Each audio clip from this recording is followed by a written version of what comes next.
Yo, what's up mga Lodges? Miguel Peps TV, welcome back po sa ating channel. Grabe naman po talaga itong ginagawa nila kay VP Sara Duterte, no? Kung ano-ano pong ibinibintang para lang po hindi po siya maging presidente ngayong 2028 presidential election. Ang kaso mga Lodi, yung mga ipinupukol po sa kanya, hindi naman po nagtutugma. Kung ano-ano pong mga binibintang, meron daw pong bagman, binibikoy na naman po nila. Kung dati po, kay dating Pangulong Rodrigo Roa Duterte, meron pong Bikoy. Ito po, meron naman pong Bikoy Part 2. Dito po kay VP Sara Duterte. Na alam naman po natin na hindi po yan makatotohanan. Kasi mga Lodi, yung mga pinupukol po sa kanya, binabato po sa kanya, hindi po nagtutugma. Bakit ko po nasabi yan? Kaya na lang po ang mag-do the math, mga idol. Naging classmate daw po kasi ito. Di umano ni VP Sara Duterte nung nag-law school po. Ayan mga Lodi Yung edad pa lang mga Lodi, medyo sablay na Tapos, eto po mga Lodi, nahuli daw po ito. May kaso po ito mga Lodi. Paano naman po magiging classmate ni VP Sara Duterte kung ito po ay nakakulong naman po siya mga idol? Doon pa lang, sablay na po talaga.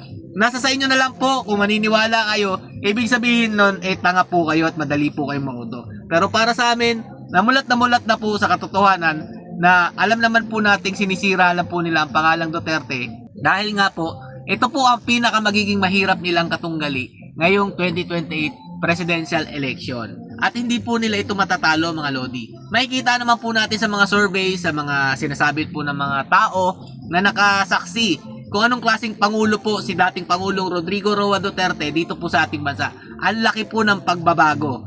So, kayo na lang po bahala kung maniniwala po ba kayo sa kanilang mga pakulo. Basta ang alam ko, itong administrasyon na to ay ginigipit lang po ang mga Duterte para po sila ay manatili sa pwesto.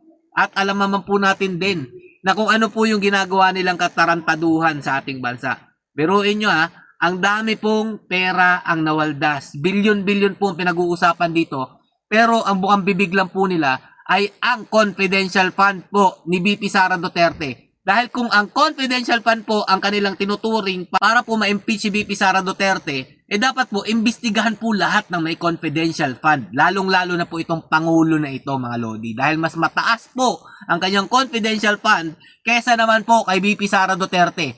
Biruin nyo mataas po yung confidential fund ni PBBM kumpara kay VP Sara Duterte pero nananawagan po siyang lumabas na po si Saldico. Hindi niya ginagamit ang kanyang confidential fund para lang matuklasan kung saan ba talaga nagtatago si Saldico. Kung totoo nga po ba talagang nagpupursige sila na pugsain po ang korupsyon sa ating bansa. Yan lang po mga Lodi. Stay safe and God bless you all. Duterte pa rin.